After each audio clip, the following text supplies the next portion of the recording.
make a couple of comments. I think Mark may want to, and then it'll just be conversation, Q&A, whatever you would like. So what I would like to focus on just for a moment is to say that the council met yesterday in Pilgrim Hall, and just so you are reassured, we were all at least 6 feet apart from each other at all times. And it was to make sure we were all on the same page about how the church is handling the coronavirus. But what we found is that we spent most of our time together talking about something related, which is how are we going to make sure that the people of our congregation in particular are well taken care of during this period where some really have no choice but to be quarantined and to be isolated. So to make sure that we provide social opportunities for everybody in the congregation who is isolated or who is quarantined or limited to their home or where they live. And also that if people have needs, if people need someone to get them some groceries because they're not able to get out, or whatever other needs they might have, to do what we can to make sure we're there to help them. So what I can tell you is that tomorrow morning, that's going to be the first thing on my agenda, is to set up some kind of a system whereby we can ensure that people are contacted with regularity, especially the people who most need it. And many of you have heard of the old phone tree or the prayer chain. Probably we'll set up something like that. You'll probably also be getting a lot more chats during this period than you normally would, because it's going to be one of the ways that we communicate with each other. And it will be, of course, things that I want to say, or Beth or Mark wants to say to the congregation, but it will also be things that the congregation wants to say to the congregation. It'll become kind of like an old town newspaper that shares what's going on with people and keeps them in touch. So again, you'll be hearing more about that in the next day or two. So Mark, what would you like to say? Well, I wanted to talk a little bit about the logistics of how we came up with the plans that we were dealing with. As the outbreak started to become more apparent, on Tuesday we had 17 confirmed cases. On Wednesday we had 33 confirmed cases. And then we met on Thursday, and realizing that what the issue was and the pending closures that were happening in other states, we felt we needed to get on top of this and made the decision. It was David, Beth, and I met in his office to try and decide how we were going to do this to help protect everyone as much as we could, as well as protecting ourselves. So we came up with the plan and of postponing for the rest of this month any activities of renters of this building, anything that was happening in this building, including choir and bells. And of course, one of the things that we were impacted with was what do we do with the staff who, by our actions, are not going to be working or hourly. And we made that commitment right off that they are not going to be impacted. They're going to be paid their full wages as though they were here and working their normal hours. That was very important to all of us, that be the case. And actually we basically had a resolution or vote yesterday when we had the meeting with the group, with the council, to acknowledge that. The congregational life has volunteered to organize the prayer tree, if you will, or telephone tree. Ken was wonderful about jumping right on that, volunteering, and as a matter of fact, I got a copy on an email last night that they're going to get together and figure this out. And I'm glad that all of you got the message of that we are going to be here today to sit far apart. We don't know what next week is going to bring. have to say that I've been on with the other UCC congregations throughout our conference, and many of them, in fact, I would say probably a majority of them, are canceling services today completely. Or live streaming. Or live stream, yes. But they wouldn't have anyone in the congregation themselves. And as we know, since then we have gone from 33 cases to 49 cases to 79 cases, and now the first death. This is serious.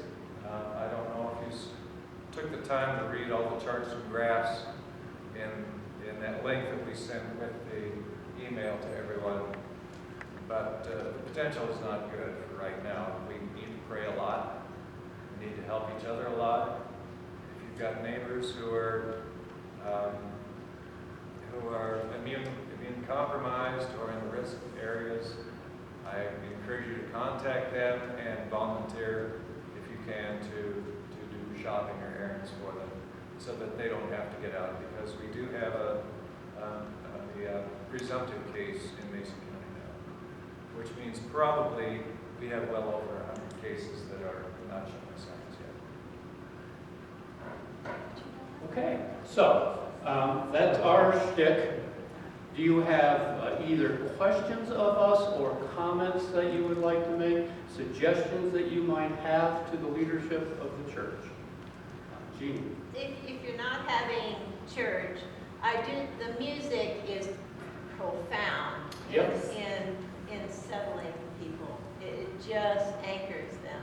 Yep. So I don't know if you consider having Max record some things that people at home could listen to, that just could be really a solace. Well, one of the things we've already said, Jeannie, is that typically Sarah would just tape the sermon. But from now on, we're taping the entire service, including all the music, because I agree with you, it's one of the most uplifting and powerful parts of the service. And Beth would like to say something about that. So I've spent this worship service testing a Zoom feed, and I've learned a number of things. That, for instance, we captured video but did not capture audio. Perfect. Only during my sermon or the whole time? I think the whole time. I've also learned I need a tripod, Yeah. and I need a way of seeing what it is seeing. But I'm hopeful that we'll have a good live streaming available for the next worship service. And then Sarah has probably gotten most of the service, but I think I heard the camera go, eek. About 25 minutes in, it crashed and cycled, and it looks like I lost the first half. Okay. As far as the live streaming too, I got half your sermon.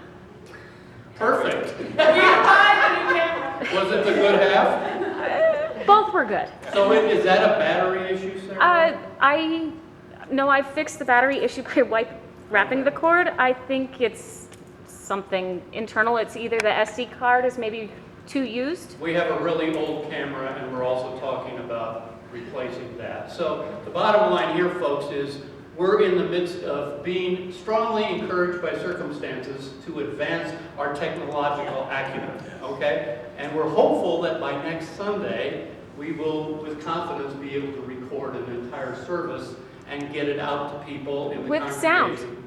With sound. Yes. And maybe live streamed, or if not, shortly after the service is over. We'll see about how that works, but we're working on that. Yeah, Gail and then Jeannie. Okay, a question of the service coming up next week, etc.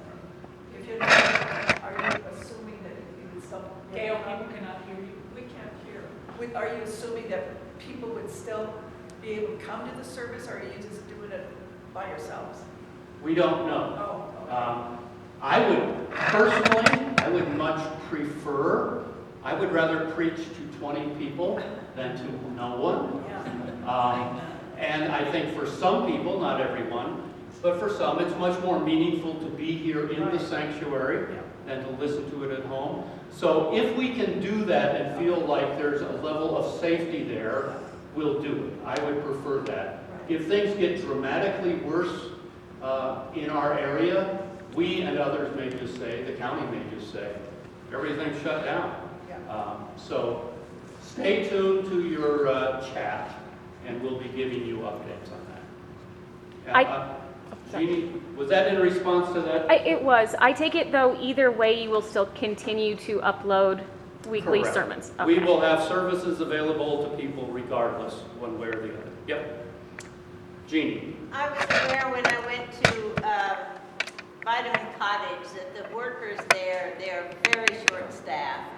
So if you can, when you go, appreciate the folks who are helping and return carts and do what you can to really make their work as doable as possible. They're really overworked. They need to be hiring many more people, and that's not going to happen real fast. So A situation like this, you learn a lot about people. It either brings out the best in us or the worst in us, the altruistic in us or the selfish in us. So, good words, good words. Sarah? Kind of related, both City Market and Walmart's nationwide are now closing at night. So I know Walmart's hours are 6 a.m. to 11, and that might shorten. I'm not sure what City Markets are. I know they're closing earlier in the evening. That's a good plan. So, be there at 6 in the morning to get your toilet paper.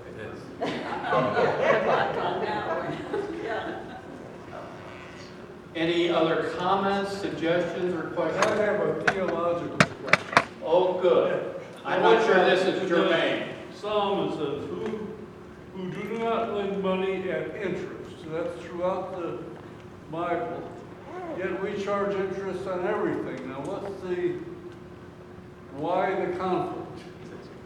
You and I talk about that right after this meeting is over, David. Okay? I even think I have an answer to that. Anyone else? Will we still be serving Homeward Bound next Monday? No, thank you for asking. We have been in conversation about that, and I said to Sally Shell, who heads that up, the first thing we probably ought to do is contact Homeward Bound and ask them if they're even receiving people. They're not. So the money we would have spent, about $200 on the meal, we are contributing to them. But they're not receiving outside groups until this is passed. Yeah. how are they getting fed? I assume it's on-site. They have staff there. And when volunteers come in, it just sort of relieves the staff and enables them to do other things. So as you pointed out, Jeannie, this is another instance where the staff are being worked even harder than usual. Well, and the other thing is, it's hard to go to the market. We were talking about what we have on our list. Last week, we were going to go to Target and stock up on, we weren't even told that there was a limit. We were just going to go do the paper goods for the Homeward Bound, and then 2 days later, when we were ready to go, we realized that people are personally stocking up in their carts and for their own good. So I didn't want to be one of those people because Yeah, some people are perhaps overly anxious and on the verge, on the boundary of hoarding. I was at Walmart the other day, and a supply of toilet paper had apparently just come in, and I saw a guy leaving the supermarket. He had one of those huge oversized carts that Walmart has, and it was literally stacked 6 feet high with nothing but toilet paper. I mean, he has toilet paper for what, his lifetime? 20 years at least. you would like to think he was going to Homeward Bound, but That would be nice. that's not what Yeah, he does. I don't know, but yeah, it's a challenge. Yeah. And my daughter works in the hospital and my niece as well. And people, staff is stealing toilet paper, they are stealing masks, they are stealing gloves. Yeah, Vicki is talking about even in hospitals, staff are sometimes requisitioning the products that are to be used in the hospital for their own purposes. So again, yeah, it brings out the best for the worst in people. So let's try to be intentional about what it brings out in us. Yeah? Okay, thank you much. Send us out with another prayer? Yes. Oh, I just want to add one thing that Beth just showed you. It's cute little earrings made out, it's beaded out of little toilet paper rolls. That all of us ladies should order. It's cute, you ought to just see this. So all of those who want to, yeah, I've seen it 1,000 times. If you want to see memes on Facebook, talk to Gail. If you want a theological conversation, talk to David. Otherwise, go in peace and have a wonderful week. We'll be in touch.